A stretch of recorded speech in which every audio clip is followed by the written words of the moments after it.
Hello, welcome to Wildcraft.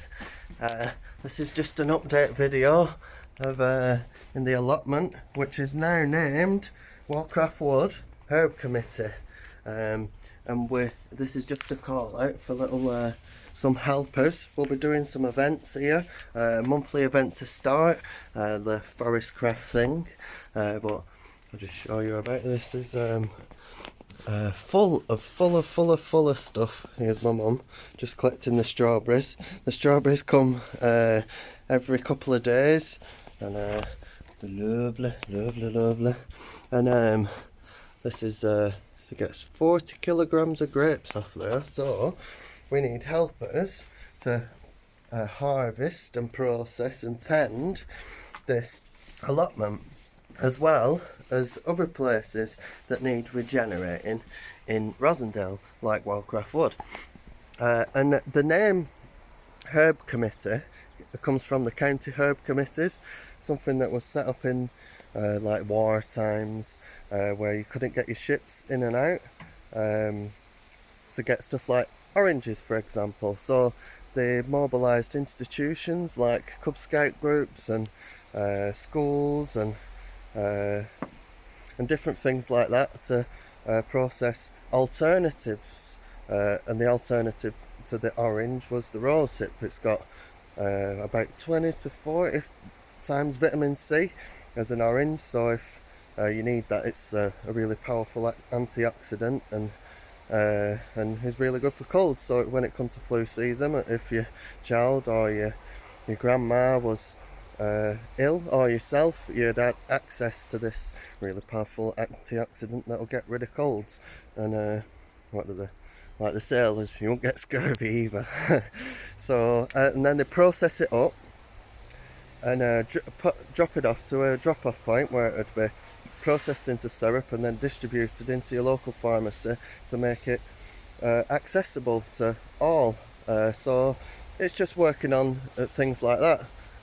There was another one where you had to go and collect conkers because they used starch like potatoes, and they ran out of it. But you need starch to make solvents, to make gunpowder. So conkers, another abundant resource, and so they put out leaflets and mobilised already established groups to go and forage, drop off points, and then they'd be processed and then used for the war effort at the time and things like that. So County Herb Committee is just a collective of people dotted about everywhere that has the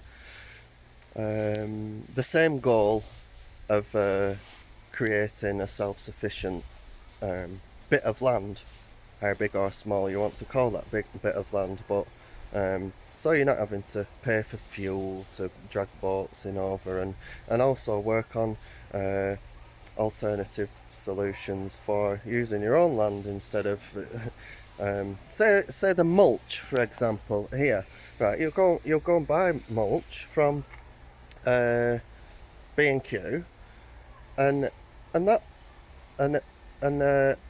it's like chipped up bark and different things like that. Or like leaves scooped up, and every time you scoop leaf or the stuff that would rot down to compost in that area, say it comes from Jamaica, for example, then you're removing the ecology there, and then transporting it here. So we don't get to see the removal of ecology over there because it's out of sight, out of mind. But you're still destroying that bit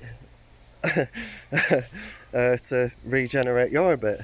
So like all the councils will go around and they'll spray a weed killer on all these weeds. Weeds are the what the soil wants to be. It's the ecology. And then they'll take the grass clippings out, or some people compost it, but and then they'll go and put it in the landfill, where you can just use all that mulch and whatnot to boost and regenerate your own soil and stuff like that. So that's just another example of what the County Herb Committee's would have done. There was Dig for Victory, that was another programme, but we won't get into that. So this is, we've give it a name, or at least maybe that name will change. But this is what we will be doing. We've got all these that need to be planted out, and we don't have the time, especially with the other projects that we've got on. So we do need to helpers. And look at this. It's like loads of people are on allotment waiting lists, and it's the doing that that matters. You know, why would you wait or save up money to get a plot of land to start growing veg, or when there's already loads and loads of places around where just needs help, like this one. So we've got all this allotment space here. There's like chickens there, and then there's access to other bits and bobs, and it's all there. And all of this is where, like, we're gonna make the circle space to do the events for people to just do craft activities, like a wild kitchen, process up the strawberries like my mum's collecting now, or anything else. The weeds here, like, it's mostly dock, like you can see the dock over there, and you look at that and most people think, oh, it's a weed, rip it up, get it out. But you can, it's in the rhubarb family, dock is, so you can use the stalks for weaving, for crafts. You can also mash them up and make hot dock ketchup. It's like you just strain the juice and make a ketchup like that, with different spices and things like that. And there's all sorts of wild things. So I like to focus on forage and the wild stuff mostly, not the domestic or cultivated veg and stuff like that. Although this year I'm going to try and put my energy in more and more of that with using this space. I just see wild crops everywhere that we can use for craft or food or medicine. So it cut off then, I ran out of space. And I can't remember what else I recorded in, so I'll just end it like this. Don't forget to like and subscribe. Peace!